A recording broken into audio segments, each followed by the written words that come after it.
Since we didn't have the meeting today, I was going to go over just a little bit about the SIM systems that we discussed in the class.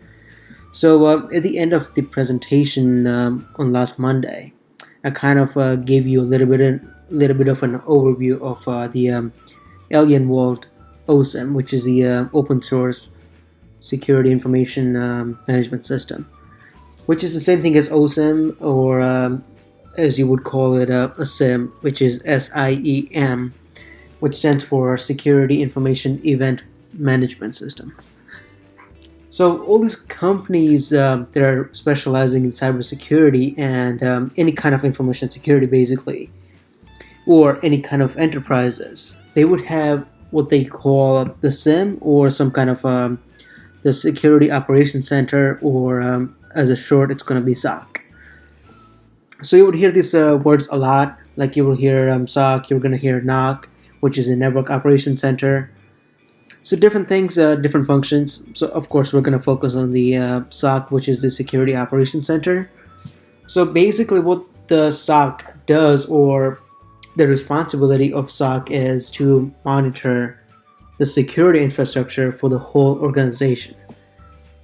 So there are two types of SOCs now. The first one would be an internal SOC, which is basically, let's say, Google. They're going to have their own security operations center where they can monitor all the things that are coming in the network, all the things that are happening, all the employees' activities. But then you can move on to a bigger organization like Microsoft. So Microsoft is also a managed service provider for Microsoft Azure, which is kind of like their online cloud computer services. So Microsoft would have a bigger SOC because they have other clients that they have to monitor. So it's not going to be as small as this one, or even as big. It's not going to be even as simple as this. It would be extremely complex. It would be extremely powerful in some terms. So it just depends on what kind of organization you have and what are you looking for, basically.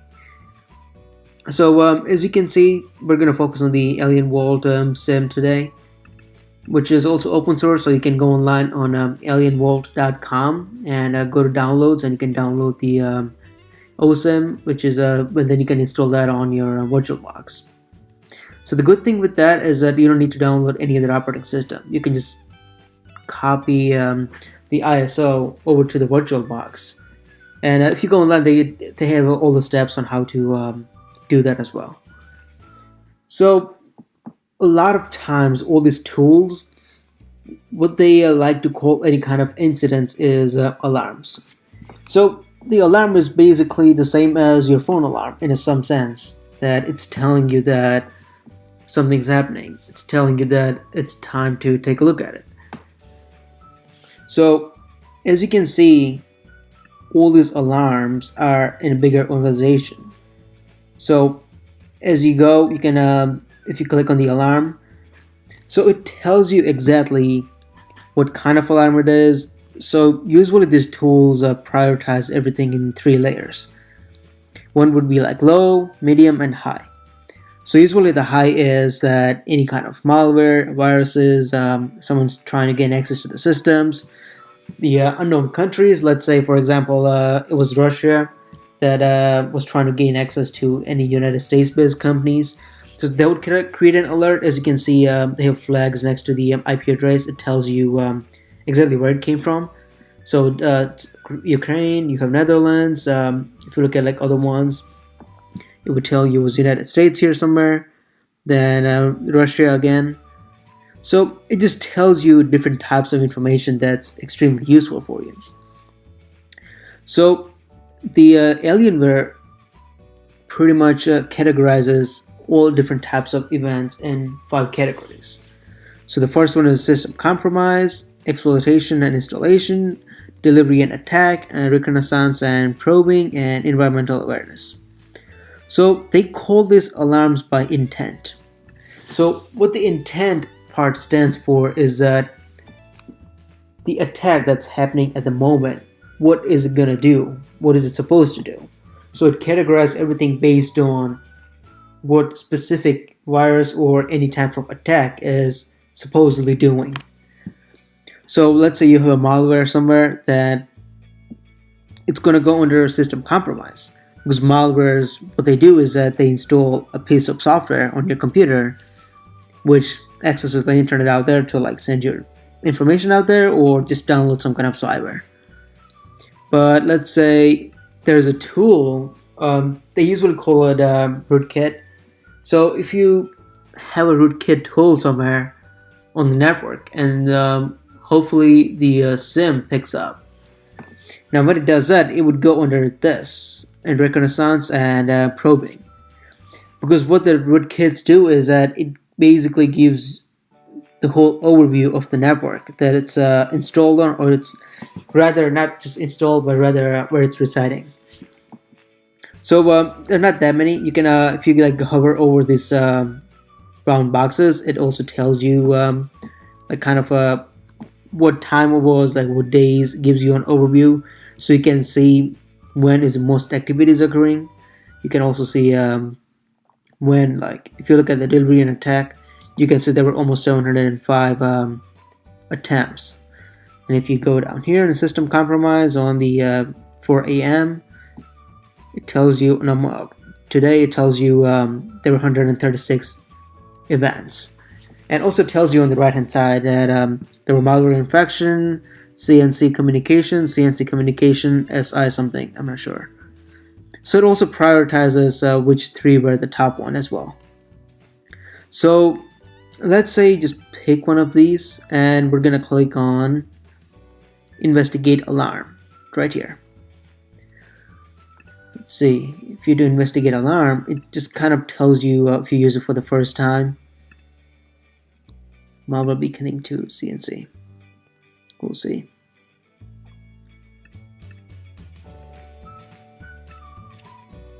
So on the side, you can also create filters. So as soon as I click the investigate alarm, so what it did was that it picked this company, CNC Communication, and it picked this category called malware beaconing to CNC. So what it's doing in the background is that it's looking at all the events that are happening today, and it's going to pick out CNC communications. It's going to filter everything, all the events by that initially. Then it's going to go further, and it's going to sort everything by malware beaconing, which is basically telling if the malware is communicating with CNC or not. And then also, of course, it also clears everything by CNC again for this filter. So all these events are for the same purpose. It's telling us that the CNC communication is supposedly installed a malware on your computer that's communicating back and forth with them. So it's pretty helpful when you're trying to investigate a lot of big alarms, or if you have any kind of incidents going on. You can see on the side, like, you have a lot of different categories and different types of asset groups. So the asset groups you can like prioritize if you want to. You can pretty much group different servers if you want, in a sense.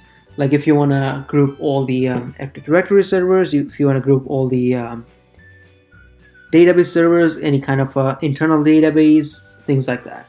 So that also tells you, like, if you want to sort everything furthermore, you can just like click on critical assets. It tells you there's nothing going on with critical assets. We can just clear it again. Okay. So all these alarms are high priority just because the malwares are a big deal when it comes to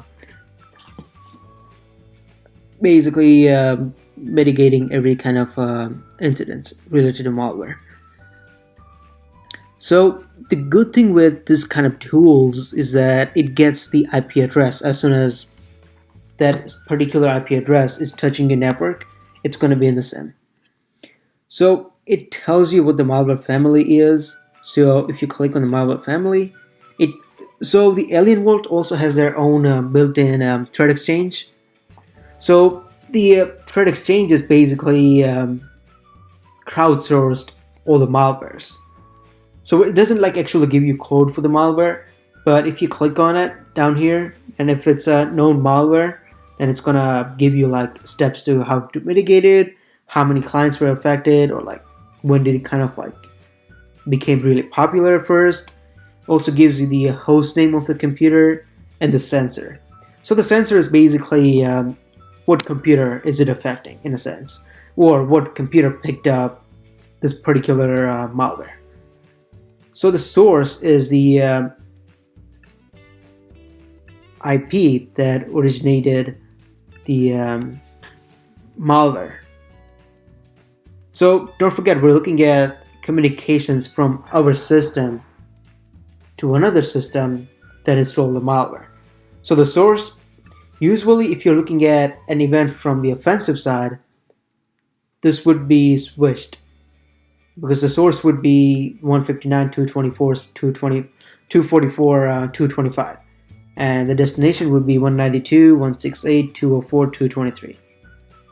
So the reason it's switched right now is that because we're looking at communications from our work network to another network out there. So you can see it gives you the IP address, it tells you like the country, it tells you the organization if it picks up, then it also tells you the IP address. So you have some different things you can do, like if you click on that, since you're investigating this alarm, you can put it under in review and apply it. So that when you go on the dashboard, it pretty much tells everyone that someone is taking care of the situation, or someone should take a look at this particular event furthermore. You also have some things you can do, like actions. So you can get like, forensic information. You can get you can scan it. You can scan unauthenticated, which is basically scanning another company's network without their approval. So you can you have different things here. You can, if you go on the forensics, you can get system info. They don't have any assets available. Okay. Let's see if we can find anything else. Most likely it's not going to be much, because they don't want us to mess with that a lot. Okay, that's fine. We're just going to work with this. So that's the different types of threats you can look at from the AlienVault dashboard. So if you do look down here, it tells you exactly how this threat was picked up and why you're looking at it at the moment. So like it says, method is that communication was detected with the CNC server based on analysis of the traffic. So don't forget, all these tools are basically brains that are running on computers. That it's constantly learning how the network works, it's constantly learning how different things work, it's constantly learning your habits and your patterns. So it's constantly evolving based on different types of things that are happening on the network. So the strategy is telling you what happened exactly on the system. Not what happened, it's kind of telling you what is a possibility that happened on your system. So it's saying that communication from your system to a malware CNC server has been identified. This is an indicator that your system has malware installed, which is pretty obvious because we're looking at the events for all the malwares that are beaconing to CNC servers. So the only way we would get those alerts is that if we had the malware installed on the system. So the intent is what is it doing? What is it basically trying to do? So the system compromise alarms identify behavior associated with compromised systems or user accounts. So it's basically telling you that it's possibility that a malware can compromise systems or user accounts. So recommendation. Now this is the fun part. So you're probably used to with Googling everything when you're looking at different tools, or if you're looking at any kind of threats. But with all these SIM tools and everything evolving nowadays, it also tells you how to mitigate this kind of threats. Even if it's not really specific to each kind of malware or viruses, it can sort of give you a guideline or develop some kind of plan for internally to see exactly how to mitigate everything. So the first one is usually the most obvious: isolate the system from network so it doesn't affect any other computers. So the second one is attempt to identify process on server related to communication. So if you go in the task manager, I don't have it here since I'm using a Mac. I would go deeper for like other tools. But if you go in the Windows and you look at the task manager, and if you look at the details and processes, it tells you every single thing and every single program or file that's running on your computer. Even if it's malicious or not malicious, it doesn't identify that. It only identifies if there's a process running for that particular malware or by that name. So if it is, definitely isolate everything as soon as possible and disconnect from the network. Then the third step is perform forensic analysis to try and identify root cause. So the third step, it could be a little bit tricky. If you remember, we just tried a couple minutes ago to do the forensics. So it has to be set up properly. Otherwise, if you have someone who does digital forensics only for your company specifically, like if you have an internal forensics investigator, if you do that, then you can give the computer to them. They can try to figure it out. If you can work with them back and forth. Then, of course, the fourth step is really obvious, that you have to install some kind of antivirus software. Most likely, you're going to have it if you're going to buy a whole tool and suite for security monitoring. So I would hope that you would have an antivirus. All right, so let's close this. I'm going to go back to the overview.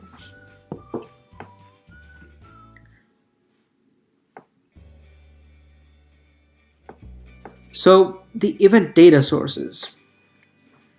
So the data sources are pretty much all the systems that are giving this AlienVault OSM the data, or as they call it, the USM as well, Unified Security Management, I believe. So all the sources are basically all the data points that's feeding the information to this USM or the OSM. Well, we'll just call it SIM from now on, make it easier. So you have the AlienVault NIDS, which is Network Intrusion Detection System. So any kind of like firewall or even the SIM. Then you have the Amazon AWS Cloud, which is the cloud infrastructure for running different kind of servers and systems. Cisco Umbrella, so they do a lot of DNS filtering, monitoring to make sure no one is visiting like any other sites that are not supposed to, or it's blocking any kind of malicious websites. Then if you have Office 365 Azure AD, so the AD stands for Active Directory. That's a little bit complicated. The way Office 365 and the Azure works. Also gives you an overview of all the different types of systems you have on the network. So you have 12% of your all devices are Apple Mac OS 10.7 Lion based. Then 9.7% is Microsoft Server. Usually the server number is going to be really low. Not really low, but it's going to be like at least, I would say 4th or 5th lowest number, because you're not going to have that many servers running compared to the number of users and the workstations. So you can also look at what specific computers were the most affected with all these alarms. So all these alarms we're getting here, it's also prioritizing everything based on the system wise. So this system that says Pizimo's cluster has 1.5 thousand alarms and 220k events.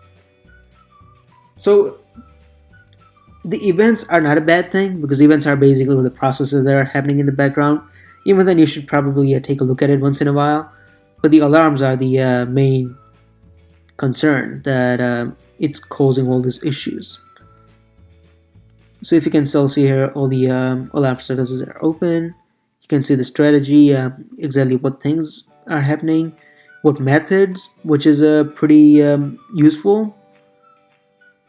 I'm going to click that. Then Trojan horse, you have worms, you also have proxy. The Tor onion proxy is like, it's possible that a user was trying to access the dark web from the work computer, which is a big no-no for almost all the corporations out there. You're not supposed to be doing that, even if it's for legit purposes, unless you are specifically authorized to, like if you're working in a federal government agency or something and you are investigating some kind of crimes or things like that. Let's go back to overview.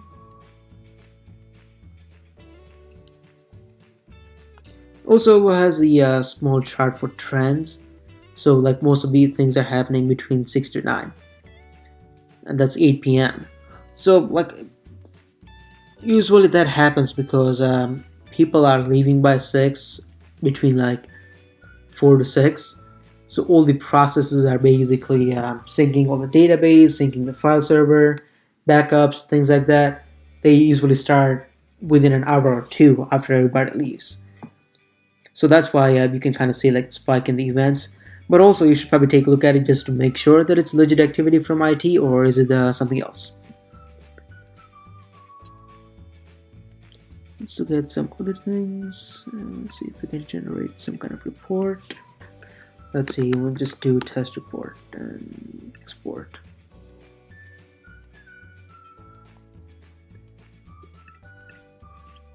So you can kind of see that it's also generating test reports. That's fine. So like if you want to compare the results, or if you want to give it to your CEO or like your board of directors, you can give it to them without like I'm pretty sure the board of directors are not going to know how to use a SIM, but you would. So that's why you can kind of like generate these reports. Data sources, scheduler, threat intelligence. It's basically just different types of settings you have. You can configure. I would definitely recommend doing this like when you're playing around with it at home, so that way you kind of like get the hang of it. So keep in mind, just because this one is not massively advanced, all the tools in the end are doing the same thing, constantly monitoring the whole network. So no matter if you get a $5,000 tool or if you get a $5 million tool, in the end it's going to do the same thing. And in the end it also depends on the end user to have some kind of input or work with the tool to make sure that everything is running smoothly. So the environment, you can also like, you can see they have groups. You can like create a Windows team view. So like if you have one team, let's say 3 people, 3 analysts are specialized in Windows security, so you can like create Windows team view and they can access this. Or if you have like vulnerability analysts, then you can create like mitigated vulnerabilities activities. Let's look at that. The same thing we were looking at earlier, just like a little bit more detail. Like if you click on that, it's the same thing. Again, you can assign like open, closed, things like that. So you can see it changed. You can also see that the description and the recommendations changed. If you look at the description, it says an attack exploiting a code execution vulnerability in Samba was detected.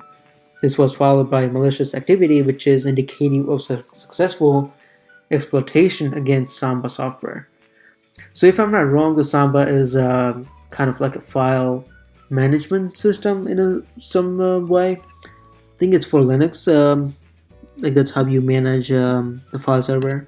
If I could be wrong. If I am wrong, just shoot me an email, because I'm not sure about that. So it's just telling you like different types of things that are happening. You can create your custom dashboards. Let's see if we can try to make one. I haven't worked with this, so let's see, save. So you can pretty much pick like if you want vulnerabilities by tab. There, you can still customize it. So that goes there. We can put alarms. Let's see, alarms, top alarms by method. Then we can see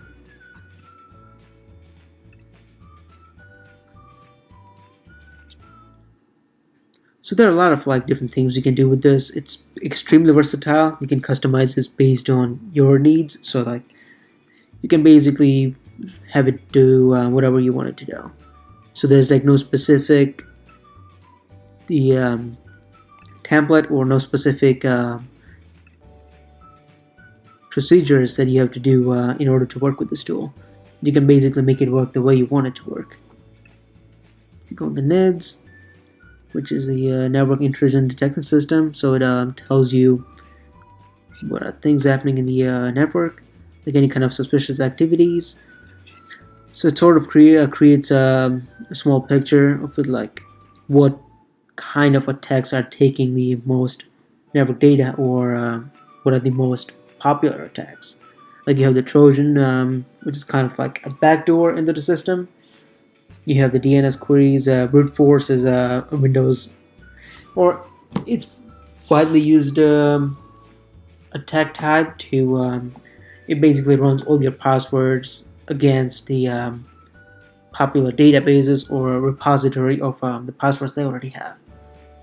So this tool is extremely useful if you're going out in the industry. I would recommend like just going online and you can download it. You can also, like you can see, last 30 days it's going to be a lot of events. We can see. You can see like October 17th, 18th. So it's kind of like stayed the same, but on the 23th it kind of spiked a little bit down here for deliveries. You can also see the charts.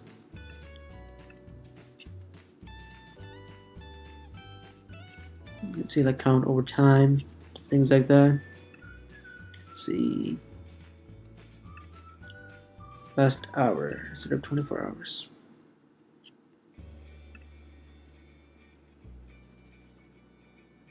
So a lot of environmental awareness to events that are happening. You can also see like it kind of just dropped after 9:05 p.m. Everything is good. Gives you like a little bit of a dashboard for assessment for any kind of threats. So you can go in like to each individual threats. You can like assess it, see, you can categorize it, you can discuss it with your supervisor, you can discuss it with like the CEO, things like that, to see what steps you can do to mitigate that. You can see like someone scanned reports at 2 days ago, but that was from like Germany, so that's kind of a flag. Then why was someone trying to like run your port scans if they were not even close to being the part of the company or anything else? So it tells you also like disable unused services, use a firewall to block the port, and keep the systems up to date. So it just tells you like, obviously if you're running a port scan, it's always a good idea to make sure that all the ports that your company does not need are blocked.